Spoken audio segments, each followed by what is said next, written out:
வணக்கம். ஏஎஃப் செய்திகளுக்காக பாரதி பன்னீர்செல்வம். தலைப்புச் செய்திகள். டெல்லியில் ஜனாதிபதி ஆட்சியை கொண்டுவர பாஜக முயற்சி, சட்டசபையில் சரமாரி குற்றச்சாட்டு. கொரோனாவுக்கு பின் எதிர்ப்பு சக்தி குறைந்து தொற்றுகள் அதிகரிப்பு, எய்ம்ஸ் நிபுணர் அதிர்ச்சி. அமலாக்கத்துறை கைதுக்கு எதிரான மனு தள்ளுபடி, சுப்ரீம் கோர்ட்டில் மேல்முறையீடு செய்ய கெஜ்ரிவால் முடிவு. தொடர்வது விரிவான செய்திகள். நாட்டில் கொரோனா பெருந்தொற்றுகளால் லட்சக்கணக்கானோர் உயிரிழந்தனர். கோடிக்கணக்கானோருக்கு தொற்று ஏற்பட்டது. இதன் தொடர்ச்சியாக நாடு முழுவதும் ஊரடங்கு உத்தரவு அமல்படுத்தப்பட்டது. தொற்று பரவலை கட்டுப்படுத்த கொரோனா தடுப்பூசி போடப்பட்டு நிலைமை கட்டுக்குள் கொண்டு வரப்பட்டது. இந்நிலையில் டெல்லி எய்ம்ஸ் மருத்துவமனையின் அறுவை சிகிச்சை நிபுணரான டாக்டர் ஷில்பா சர்மா கூறும்போது, கொரோனா பெருந்தொற்றுக்கு பின்னர் மற்றும் கொரோனா தடுப்பூசி போடப்பட்ட பின் நோய் எதிர்ப்பு சக்தி மக்களிடையே குறைந்து காணப்படுகிறது என அதிர்ச்சி தெரிவித்துள்ளார். தொற்றிலிருந்து மீண்டு வந்துள்ள மக்கள் நோய் எதிர்ப்பு சக்தி குறைந்து போன நிலையை எதிர்கொண்டுள்ளனர். இதனால் வைரஸ் தொற்றுகள், சளி தொற்று ஆகியவை அதிகரித்துள்ளது. இது 3 முதல் 4 நாட்களுக்கும் மேலாக நீடிக்கும் நிலையும் உள்ளது என கூறியுள்ளார். குடல்வால் அலர்ச்சி, பித்தப்பை அலர்ச்சி, அலர்ச்சி நிலைமைகள் போன்றவை அதிகரித்து உள்ளது. இதனால் தோல் அரிப்புகள் போன்ற பல ஒவ்வாமைகளும் ஏற்பட்டு உள்ளன என்று கூறியுள்ளார். நீரிழப்பால் உறைதல் ஏற்படுவதும் அதிகரித்து உள்ளது.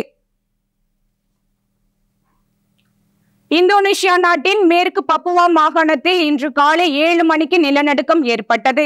அம்மாகாணத்தின் ரன்சிகி நகரை மையமாக கொண்டு 11 கிலோமீட்டர் ஆழத்தில் இந்த நிலநடுக்கம் ஏற்பட்டது. ரிக்டர் அளவில் 6.0 பதிவான இந்த நிலநடுக்கத்தால் கட்டிடங்கள் அதிர்ந்தன. இதனால் மக்கள் பீதியடைந்தனர். அதேவேளை நிலநடுக்கம் தொடர்பாக சுனாமி எச்சரிக்கை எதுவும் விடப்படவில்லை.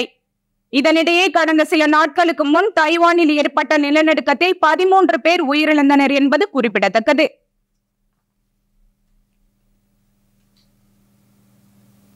பீகார் மாநிலம் சிவான் மாவட்டத்தில் உள்ள மார்வா பகுதியை சேர்ந்தவர் சுனிதி தேவி. வயது 35.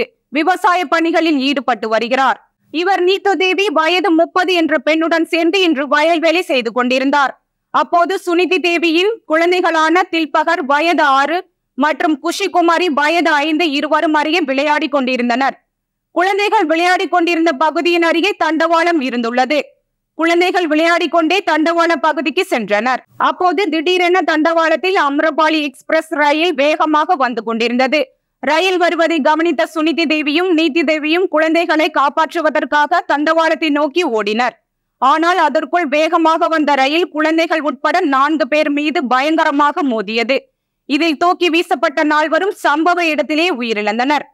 இந்த சம்பவம் தொடர்பாக தகவல் அறிந்த போலீசார் உயிரிழந்தவர்களின் உடல்களை பிரேத பரிசோதனைக்காக மருத்துவமனைக்கு அனுப்பி வைத்தனர். ரயில் மோதி 2 குழந்தைகள் உட்பட 4 பேர் உயிரிழந்த சம்பவம் அப்பகுதியில் சோகத்தை ஏற்படுத்தியது. டெல்லி மதுபான கொள்கை ஊழல் வழக்கில் முன்னாள் துணை முதல் மந்திரியான மணீஷ் சிசோடியா மற்றும் மந்திரியாக இருந்த சஞ்சய் சிங் கைது செய்யப்பட்டனர். விசாரணைக்கு பின்னர் அவர்கள் சிறையில் அடைக்கப்பட்டனர். எனினும் 6 மாத சிறைவாசத்திற்கு பின்னர் சஞ்சய் சிங் ஜாமீனில் விடுவிக்கப்பட்டார். இந்த வழக்கில் டெல்லி முதல் மந்திரி மற்றும் ஆம் ஆத்மி கட்சியின் ஒருங்கிணைப்பாளரான அரவிந்த் கெஜ்ரிவாலை விசாரணைக்கு ஆஜராகும்படி அமலாக்கத்துறை அவருக்கு 9 முறை சம்மன் அனுப்பிய போதும் நேரில் ஆஜராகவில்லை. இது தொடர்பான வழக்கு டெல்லி ஹைகோர்ட்டில் நடைபெற்றது. எனினும் கெஜ்ரிவாலின் வழக்கை ஹைகோர்ட் தள்ளுபடி செய்து உத்தரவிட்டது. இதேபோன்று அமலாக்கத்துறை கைதுக்கு தடை விதிக்கவும் டெல்லி ஹைகோர்ட் மறுத்துவிட்டது. இதன் தொடர்ச்சியாக கடந்த 21ஆம் தேதி அமலாக்கத்துறை குழுவினர் கெஜ்ரிவாலின் வீட்டிற்கு சென்று சோதனையில் ஈடுபட்டனர். 2 மணி நேர சோதனை மற்றும் விசாரணைக்கு பின்னர் அமலாக்க பிரிவு அதிகாரிகள் கெஜ்ரிவாலை அன்று இரவு கைது செய்து அழைத்து சென்றனர். அவரை ஏப்ரல் 15ஆம் தேதி வரை நீதிமன்ற காவலில் வைக்க உத்தரவிடப்பட்டுள்ளது. இதனால் அவர் திகார் சிறையில் அடைக்கப்பட்டார். நேற்று முழு சூரிய கிரகணம் வட அமெரிக்கா முழுவதும் வானத்தை அலங்கரித்து பகலை இரவாக மாற்றும் வகையில் வானியல் பார்வையாளர்களை வசீகரிக்கும் வகையில் நடந்தது. இந்த சூரிய கிரகணத்தை இந்தியாவிலிருந்து பார்க்க முடியாது என்றாலும் இந்தியாவிலும் இதன் மறைமுக தாக்கங்கள் இருந்தது. சூரிய கிரகணத்தை அனுபவிக்கும் வாய்ப்பு பெரும்பாலும் வாழ்நாளில் ஒரு முறை மட்டுமே பலருக்கும் கிடைக்கும் வாய்ப்பு உள்ளது. இந்த முறை அமெரிக்கர்களுக்கு அதை பார்க்கும் வாய்ப்பு கிட்டியுள்ளது. ஜோதிடத்தில் இது 500 ஆண்டுகளுக்கு பிறகு நடைபெறும் அபூர்வமான நிகழ்வாக பார்க்கப்படுகிறது.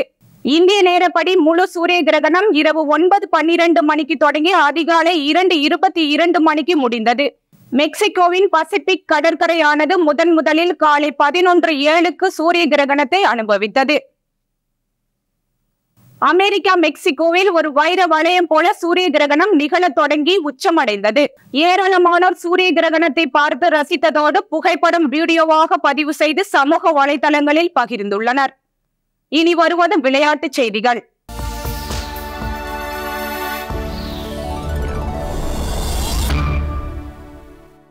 ரஷ்யாவில் நடைபெற்று வரும் உலக செஸ் சாம்பியன் போட்டியில் இந்தியாவின் விஸ்வநாதன் ஆனந்துக்கும் நார்வேயின் மேக்னஸ் கார்ல்சனுக்கும் இடையேயான 6வது சுற்று ஆட்டம் தற்போது நடைபெற்று வருகிறது. இந்தியா இலங்கை அணிகளுக்கு இடையேயான 5வது மற்றும் இறுதி ஒருநாள் கிரிக்கெட் போட்டி நாளை ராஞ்சியில் நடைபெறுகிறது. இந்தியா 4-0 என்ற ஆட்டக்கணக்கில் ஏற்கனவே தொடரை கைப்பற்றியுள்ளது குறிப்பிடத்தக்கது. இன்றைய செய்திகளை முடிக்கும் முன் வானிலை செய்திகள்.